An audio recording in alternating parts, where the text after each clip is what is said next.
Hi everybody, welcome to my channel. My name is Stephanie. I am a full-time reseller on eBay and Poshmark. We also have an Etsy shop that is converted strictly to my husband's artwork, so if you haven't seen that, go check that out. I will link everything below. On Instagram, I am TheMidwestCellar. So if you're not following me on Instagram, go ahead and pop on over to Instagram and follow me there. So today's video, I'm just going to share with you the sales that I did have February 3rd through February 9th, so it was last Monday through Sunday. It was a pretty slow, slim week, but I will go through the sales and hopefully things will pick up soon. I am on track with getting everything that I have listed except for my jewelry. That's going to take some time, so hopefully I will be back at sourcing soon. Alright, let's start with eBay. The first sale on eBay I had a Nike Dry Fit Women's Running Athletic Crew Neck medium black vent holes. This had a few pulls in it, so that only went for $7.98. I took an offer on that had been sitting for some time, and that went off to Oklahoma. Item number 2 was something that we picked up, well, my husband picked up at an estate sale, and I would probably not pick something like this up again. It did not bring that much money, and it was a lot of packing material. It was a vintage O-House model 1517 pennyweight balance scale collectible. This just sold for $18.98, and it went off to Wisconsin. We did receive a message from the buyer saying it was received in good condition, and he's happy about that. But again, I probably wouldn't pick something like this up again. It was very fragile, and with the scales and everything, I wanted to pack it so it wouldn't get knocked around. Alright, item number 3 was Carlos by Carlos Santana 8 medium open toe wrap strap pumps women's heels maroon red. I received a message from somebody who asked if I could do free shipping on these. I agreed to do that because they had been sitting in my store for quite some time, and I told her that I would have to send her an invoice because she said she would pay the full $22.99 if I could do the free shipping. So I sent her an invoice. She did not pay. Hopefully she will get that paid for and I can ship those off to her. Item number 4 was a Marmo Laura hoodie, top convertible roll sleeve buttons, purple pocket medium. I received an offer on this and I accepted. Again, back to offers. I feel like if I counter offer, I really don't hear from them again. It's very rare if I counter offer that they accept, unless it's something that's very unusual and unique and in demand, or something that's there's not a lot out there. Anyway, so I accepted the $18 offer and I shipped that out to Colorado. Item number 5 was 1877 Niagara Falls silver plate spoons, wild rose pattern, lot of 3, circa 1904. This sold for $18 and it shipped off to Arizona. This was in a bulk silverware purchase, and for reference to find out exactly what I had here, I looked at replacements.com and got exactly the pattern. A lot of people will repurpose those to make jewelry. There's a lot of people that are trying to find replacements for their pattern or build on their pattern, or a lot of times people will use these for silverware, for crafts, for outdoor chimes and such. So anyway, I usually pick up silverware if I can get it pretty inexpensive enough. Item number 6, I'm going to tell you about. I'm not going to count it in with the dollar amount, but I'll go ahead and tell you. Item number 6 was a Nike Ashen Modern AJ 8799-700 tennis shoes, women's lace-up gold, black, white, US 9. I received an offer on these for $35 and I took it. Didn't receive a payment. So much time had passed that an unpaid item, I have mine where it's automatically goes out to the buyer. So an unpaid item opened up on that. The day before yesterday, I got 2 messages back to back. The first message said this was too expensive. He didn't want the item anymore, or he or she, I don't know who it was. And then the second message said they want to cancel the order, and I messaged them back and I just said that an unpaid item, you know, opened up on this. It'll show on your account as an unpaid purchase. And I looked at their account a little bit.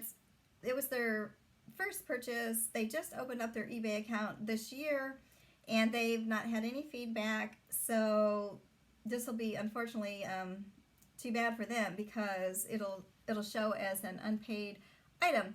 Now, I don't know if I can close that. I think once a case is open, it just is going to close on its own without payment. I didn't see where I could remove the case and cancel it, so I just told him that it didn't look like I could cancel it. So we'll see. So that's that. All right, item number 7 was a vintage Mr. John Caprice New York Paris flower hat, netting, yellow golds. I had this out there for, I believe it was $45, and I received a message from somebody stating they really were interested. Would I take $30? This was part of my neighbor's hat collection that has been in her family. She had a bunch of stuff up in her attic. I went over to her house and we dug up a bunch of stuff. She's going to be moving, so she's trying to clear out some things, and I told her I would help her out. I am not taking on any more consignment clients, but I have done some work with this neighbor before in the past, and I said sure. So the person that messaged me said that there was a little bit of work that she would need to do on the netting, and I did look at the hat, and there was some work that needed done, so I said sure, I will take the $30. And she actually was so excited. It was going to be possibly for an outfit that she's going to be wearing. She does competitions. She's a pinup model, and she just lives one state up in Michigan, right across the border. So she was happy about that. So I shipped that off to her, and again, that went to Michigan. Oh, and one more thing about that, she might, possibly be a repeat buyer. I told her I had lots more vintage hats to put up on my store, and so she said that she would definitely be interested in vintage items. All right, item number 8, which is the last item on eBay. So last week I told you I would check back in with you regarding that auction that we did on the Fisher Mono Black tube amplifier. When we got the bid, it went for $375. I forget, I think there was 29 bids on that, and never heard from the winner of the bid. Never heard back, didn't hear anything. An unpaid item did open up, and it closed without payments, and my husband kind of sat on it for about a week, and last Friday we were just hanging out, and he decided that he was going to list it again on eBay as a buy it now, but not have best offer on it, put on there no returns. So he listed it for $475, and within 5 minutes we heard a cha-ching, and it sold for $475, so which was $100 more than the auction. So that was really good. It shipped off to Connecticut. We shipped it on Saturday morning because that was Friday night. Shipped it out Saturday morning. He actually received it Monday around 11:30. It got to his workplace, and I was really surprised at that it got there so quickly. I mean, we're in Ohio, and it shipped to Connecticut. Okay, so on eBay, the total would have been $625.95 for the week, minus backing out that $35 for those Nike shoes. The net, or the gross profit, was $590.95. And that's another good thing I like about Poshmark is, so the Nike shoes I had cross-posted to Poshmark, and I just put on there not for sale rather than delete the entire item. I did hear that if you delete items, it kind of hurts your algorithm. So if you have something that you don't want to sell anymore that you had listed, or if it's cross-posted and it sells, I recommend, well, this was told to me, to change it not for sale, but still keep it out there, which I did, which was nice because then I just needed to click back on, put it back for sale, and so the Nike tennis shoes are back on sale. So $590.95, moving on to Poshmark.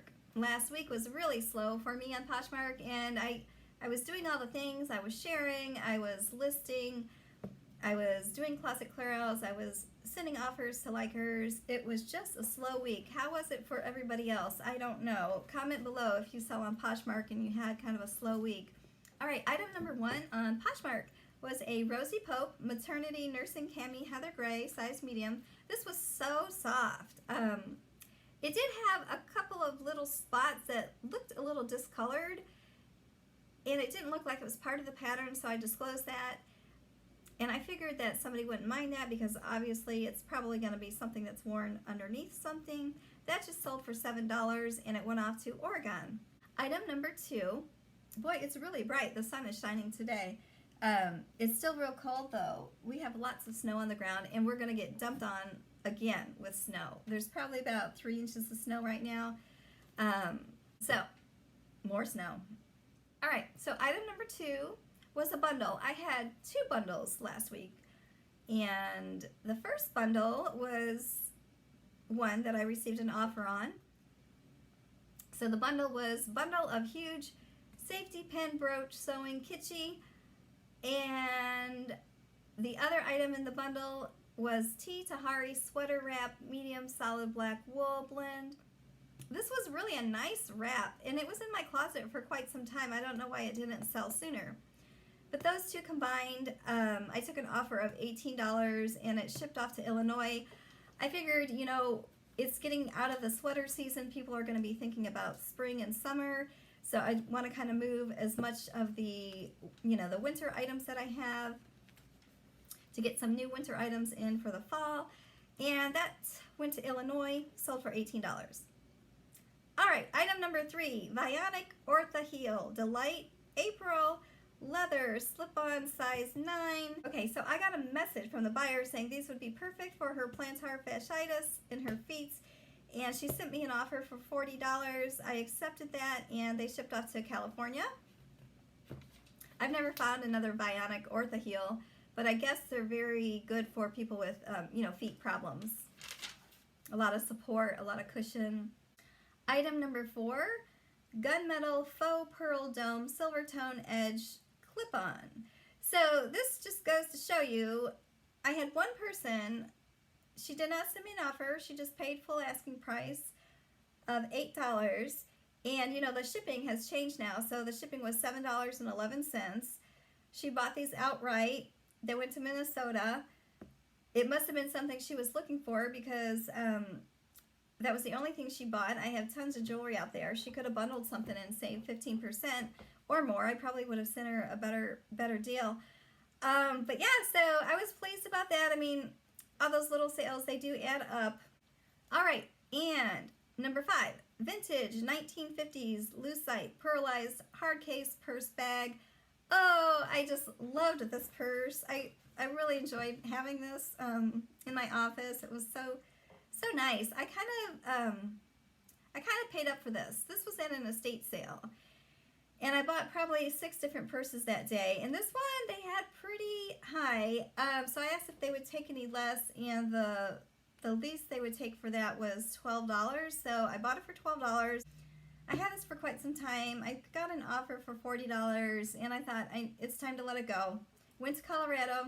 But with this one, I remember I started off doing the closet clear out, so I had dropped the price and did not get any takers, and then I got that offer for $40, so I thought, yeah, I'll take that. It's time to let this go. She was really happy to get it, and maybe I can insert what she wrote with clearing off her name so you can't see her name.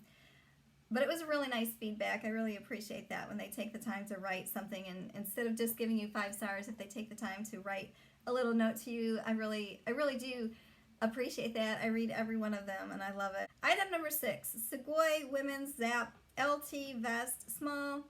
This was a vest, I guess, that you might wear, I don't know, camping or walking. It had some reflective material on it. I received an offer for $10 on this. I took it and it went to Georgia. All right, item number 7 was a vintage pottery kitty cat coffee mug, ceramic brown. This was so cute. When I pick up mugs, I get them for 50 cents, sometimes a quarter. And I have been avoiding looking at the mugs because I always seem to find a mug that I like, and I just don't want to purchase any more mugs. I've had my good share of mugs. So this was one of the items that was on eBay, and I had probably put, I don't remember how many items on auction. A lot of my store went on auction. I had this at a starting price. It was either $3.99 or $4.99. Did not sell on auction. I had it in a stack ready to donate because I was going to donate everything that did not sell on auction. And I still had it on Poshmark. I hadn't taken it down yet. And it sold for $13 on Poshmark. And it went to New York. Item number 8 was Clark's original Velta Oberon. I'm probably butchering that name. Black nubuck shoe, size 8.5. This sold for $32. And I didn't write down, I don't remember if this was part of that closet clear out. Anyway, it sold for $32, shipped off to California. I'm finding that size 8, 8.5, 9 is a really popular size. Excuse me. Size 8, 8.5, and 9 is really what I sell most of. So it's funny because I do pick up a lot of the smaller size shoes. I wear small shoes, and I feel like if you have small shoes, it's hard to find shoes. And the opposite, if you have a really large foot, it's hard to find shoes. I worked with a girl in Texas a long time ago, and she had a size 11 shoe. But she said she always had a really hard time finding size 11 shoes. So anyway, if you find big shoes, I think go ahead and grab them because there are people out there that, you know, have trouble finding shoes. All right, item number 9. I've had these forever too, and I had so many likes on these shoes. Cork Ease ballet flats, leather brown, studded, size 7. These just sold for $9. They went to Louisiana. So I picked these shoes up the very first time I went to the Columbus, Ohio bins, the Goodwill bins in Columbus, Ohio, which is fairly new. I think it's only been open for maybe a year and a half, 2 years at the most. And it was my very first trip to the Columbus bins. I've only been there once. I do want to go back. It's about 2.5 hours away from me, and I do want to go again. And I want to plan a trip to go back there because it was so clean. The employees were so friendly. There hardly was anybody in there. And I went on a weekend. It was a weekend. And it was really nice. I didn't have any issues. All right, and the very last sale on Poshmark I had was a bundle. And this was a bundle that I actually created for somebody based on their likes.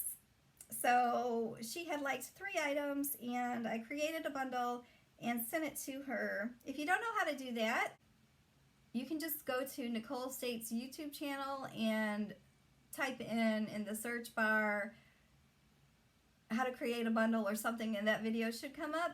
Maybe I'll link it down below. And she goes through step by step how to create a bundle for somebody, and it's definitely worked for me in the past. I need to utilize this option more. So I bundled a pair of shoes, a shirt, and a necklace that she had liked in my closet. And then she messaged me and she says it's a great offer. She appreciates that, except for she's going to have to wait on the shoes. She would just really want to go ahead and get the shirt and the necklace at this time. And it was really late. It was Friday night. So at the time when I looked at it, I guess the bundle was too new because I could not remove anything from the bundle. But the next morning, I was able to go in, back out the shoes, and then I asked her, you know, what did she feel she wanted to pay for the shirt and the necklace? And she said, how about $16? Or another offer of $16. And it was a made in Italy cold shoulder crinkle boho top. This did not have a brand on it, but it did have the made in Italy. And the other item in her bundle was a statement necklace, earth tones beaded, real chunky necklace, and that shipped off to New York. So the total gross amount on Poshmark was $190. So eBay and Poshmark combined for the week was $780.95. I really would like to start grossing $1,000 a week combined with eBay and Poshmark. I really want to grow my numbers. The wheels in my head were spinning again, and you know, I had just converted our Etsy shop strictly to artwork for my husband. He's handling all the Etsy right now, and I thought maybe I should open up another Etsy store for just all my vintage items. I started out selling vintage clothing, and I love vintage clothing and shoes and accessories and purses, and it's really what I do enjoy the most shopping for. And I just wasn't giving Etsy the time of day it needed. I wasn't focusing on it at all. You know, list all my vintage jewelry over there, all my vintage clothing. I know you can get higher prices over on Etsy. I think Etsy is a little bit of a slower platform, and I know they're really pushing free shipping. And I was listening to a podcast yesterday morning, A Reseller's Passion with Leslie Tucker. She is just such a great lady. Her and I are about the same age, and she's a reseller. And of course, she was, you know, talking about her reselling experience, and that she's actually putting her vintage on Etsy, and it's doing pretty well, it sounded like. So I might give that a try. I don't know. I said I was only going to concentrate on eBay and Poshmark and just really hit heavy on Poshmark, especially this year, which I am going to do. So I don't know. We'll see. I'm going to think about it. I don't know. I'm torn between what I should do. If I should just stick with eBay and Poshmark. 3 platforms was a little bit too much for me. Maybe I should concentrate on Poshmark and Etsy and just put my hard goods on eBay and not put clothes on eBay anymore. I just don't know. I don't know. I'm torn. I don't know what platforms I should stick with. Anyway, so I've been really listening to podcasts. It's nice because it doesn't distract me. I will put a podcast on. Like if I have YouTube on, I will stop what I'm doing and then glance over and watch it. But if I've got a podcast going on, I can just listen to it and keep working, and it's really nice. But if you don't know, this is, so here it is. So this is what it looks like. A Reseller's Passion, Leslie Tucker. I listened to that one. And also, of course, Denali. Denali, of course, everybody knows Denali. Flip the Script. That's a really good one. So I'm finding more and more podcasts to listen to. If you guys have any podcasts that are reseller related that you can recommend, put them in the comments below and I will check them out. There was, let's see, and another one that I listened to is Thrifters Villa, Lori, Tata, and Daniela. And of course, the other one I listened to is the one that I've listened to for years, Jay and Ryanne, Scavenger Life. But yeah, Scavenger Life I've been listening to for years and years. Jay and Ryanne, they are just amazing. So if you listen to podcasts and if you recommend any that are reseller related, please drop them in the comments below and I'll be sure to check them out. Okay guys, so that is it for today. I'm going to have one other video for sure this week coming up. Hopefully, I think it's going to be tomorrow. So stay tuned for that. And as always, leave any comments or questions down below. I read each and every one of your comments. I appreciate it so much for taking the time to do so. And I really do appreciate everybody who has hit that thumbs up and liked this video. I appreciate all of you. Thank you so much for viewing. And I really do appreciate when you're hitting that likes up